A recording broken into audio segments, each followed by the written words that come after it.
तो wrestling पीडिया family, कल का जो मंडे नाइट रॉ है वो ना सिर्फ रेसलमेनिया 40 से पहले लास्ट मंडे नाइट रॉ है, बल्कि इसके साथ साथ मुझे लगता है कि ये फर्स्ट टाइम ऐसा होने जा रहा है कि कल जो रॉ देगा ना वो 1 घंटे बिना किसी एड ब्रेक के देने वाला है। यानी जो 3 घंटे का रॉ का शो होता है उसमें से 1 घंटा जो स्टार्टिंग का है उसमें एक भी ब्रेक नहीं आएगा। यानी कि WWE ने कल के मंडे नाइट रॉ के लिए कुछ बहुत ही बड़ा प्लान करके रखा हुआ है। और क्योंकि ये फाइनल मंडे नाइट रॉ, इसलिए WWE ने अनाउंस कर दिया कि रोमन रेंस और रॉक दोनों कल मंडे नाइट रॉ में आ रहे हैं। और कोडी रोड्स ने भी इस बारे में एक तरह से अपना रिस्पॉन्स दे दिया है, जिसके बारे में अभी हम बात करेंगे। और साथ ही साथ हम ये भी जानेंगे कि जो लास्ट मंडे नाइट रॉ है रेसलमेनिया 40 से पहले, जिसे WWE बार बार बोल रहे हैं कि ये biggest WrestleMania of all time है। हाँ, वो अलग बात है कि हर रेसलमेनिया में यही बोलते हैं, पर इस बार ये जो 2 दिन वाला रेसलमेनिया का कॉन्सेप्ट है ना, जिसमें फर्स्ट दिन रेसलमेनिया में ज्यादातर कोई भी अच्छे मैचेस नहीं होते थे और ज्यादातर जितने भी खतरनाक मैचेस थे WWE नेक्स्ट दिन वाले रेसलमेनिया में करवाते थे। लेकिन इस साल जैसा आप लोग जान ही रहे हो कि रेसलमेनिया में ये केस नहीं है, बल्कि पहले दिन जो मेन इवेंट में टैग टीम मैच हो रहा है वो सही में biggest tag team match of all time है, Roman Rock versus Cody Seth. और WWE ने ये जो ट्विस्ट रखा है ना कि इस मैच के विनर को एडवांटेज मिलेगा, इस ट्विस्ट की वजह से इस मैच में और इंटरेस्ट आ गया है। और सिर्फ इतना ही नहीं है ना, इसके साथ साथ ये भी है कि या तो सेथ फ्रीकिंग रॉलिंस या फिर रॉक अपने अपने पार्टनर को शायद से धोखा दे सकते हैं। शायद दोनों में से कोई धोखा नहीं दे, शायद एक धोखा दे, या फिर ऐसा भी हो सकता है कि रेसलमेनिया के नाइट 1 में दोनों में से कोई धोखा नहीं दे। पर ये जो शायद वाला फैक्टर है ना, इसी की वजह से WWE के मैचेस में और मजा आता है। क्योंकि जैसा मैंने बहुत बार बोला है कि जिस भी मैच को आप गेस कर लोगे आसानी से कि हाँ इस मैच में यही जीतने वाला है, तो कहीं ना कहीं उस मैच का थोड़ा मजा कम हो जाता है। पर इस साल का ये जो रेसलमेनिया का दोनों मेन इवेंट है, तो जो लोग रोमन को सपोर्ट कर रहे हैं वो फुल कॉन्फिडेंस के साथ बोल रहे हैं कि रोमन और रॉक पहले दिन भी जीतेंगे और नेक्स्ट दिन भी रोमन रेंस ही जीतकर उनका टाइटल रेन रिटेन कर लेंगे। पर जो कोडी को सपोर्ट कर रहे हैं वो लोग बोल रहे हैं कि अगर कोडी किसी तरह पहले दिन मेन इवेंट में हार भी गए टैग टीम मैच में, लेकिन उसके बाद भी कोडी ही जीतकर अनडिस्प्यूटेड चैंपियन बनेंगे और फाइनली अपनी कहानी खत्म करेंगे। तो इस साल ट्रिपल एच ने ऐसा कंफ्यूजन क्रिएट कर दिया है कि दोनों ही फैंस को फुल कॉन्फिडेंस है कि हाँ उनका फेवरेट सुपरस्टार इस साल रेसलमेनिया में जीतेगा।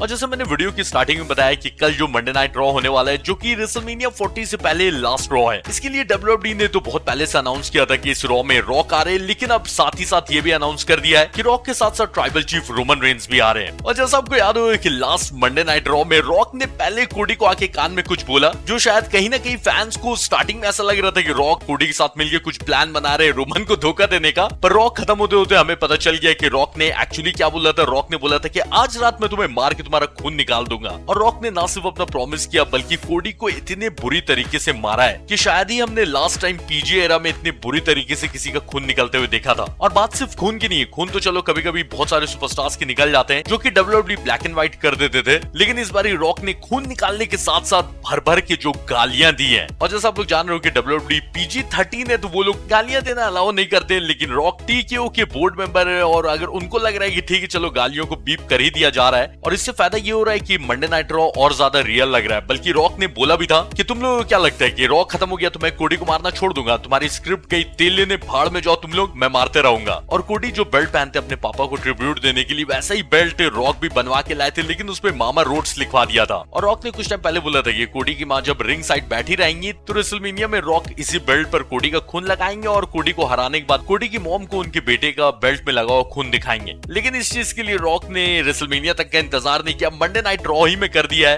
लेकिन इंस्टाग्राम पे अगर आप कोडी रोड्स को फॉलो करते हो तो उन्होंने स्टोरी में डाला है और बस लिखा है टुमारो। इसके आगे कोडी ने कुछ नहीं बोला है, कोई स्टेटमेंट नहीं दिया है, बस बोला है कि कल। तो ऑब्वियसली कोडी को जो इतनी बुरी तरीके से मारा है रॉक ने, तो कोडी ने एक तरह से इशारा कर दिया है कि कल का मंडे नाइट रॉ देखना बनता है, क्योंकि वो पूरा ट्राई करेंगे रोमन से तो नहीं लेकिन रॉक से फुल बदला लेने का। और हालांकि कोडी के साथ सेथ और जे उसो भी आ सकते हैं, लेकिन फिर भी ब्लड लाइन में 4 मेंबर रहेंगे, रोमन, जिमी, सोलो और रॉक। तो कल का जो फाइनल मंडे नाइट रॉ है, जो स्टार्टिंग का 1 घंटा है, पता नहीं उसमें ऐसा क्या देखने मिलेगा। हो सकता है कि ब्लड लाइन स्टार्टिंग में आ जाए और कोडी, रोमन, रॉक ये सब का सेगमेंट स्टार्टिंग में देखने मिले, लेकिन चांसेस है कि WWE लटका के रखेंगे भाई अपने को और वो वेट करवाएंगे ताकि मेन इवेंट तक फैंस देखते रहें। पर चाहे ओपनिंग सेगमेंट में ब्लड लाइन आए या मेन इवेंट में, ये जो WWE ने काम किया है ना कि 1 घंटा स्टार्टिंग का बिना एड के, तो इसलिए मुझे कहीं ना कहीं लग रहा है कि स्टार्टिंग का जो 1 घंटा होने वाला है वो कुछ तो बहुत ही जबरदस्त प्लान करके रखा है WWE ने उसके लिए। अच्छा, इसके साथ साथ WWE ने ये भी अनाउंस कर दिया है कि कल के मंडे नाइट रॉ में आईवी और मैक्सिन डुप्री का मैच कैंडिस लेरे और इंडी हार्टवेल के साथ हो रहा है और इसके साथ साथ अंद्रादे का सिंगल्स मैच हो रहा है आइवार के साथ। और क्योंकि स्मैकडाउन में सेथ रॉलिंग्स तो आ सकते हैं क्योंकि उनका टैग टीम मैच हो रहा है कोडी के साथ, लेकिन मुझे नहीं लगता कि ड्रू मैकिंटायर स्मैकडाउन में आएंगे। तो कल ड्रू और सेथ की दुश्मनी बिल्डअप होगी रेसलमेनिया से पहले, क्योंकि ऑब्वियसली कल ड्रू के पास आखिरी मौका है उनको जो भी बोलना है, या फिर मारना है तो उनके पास कल लास्ट मौका है रेसलमेनिया से पहले।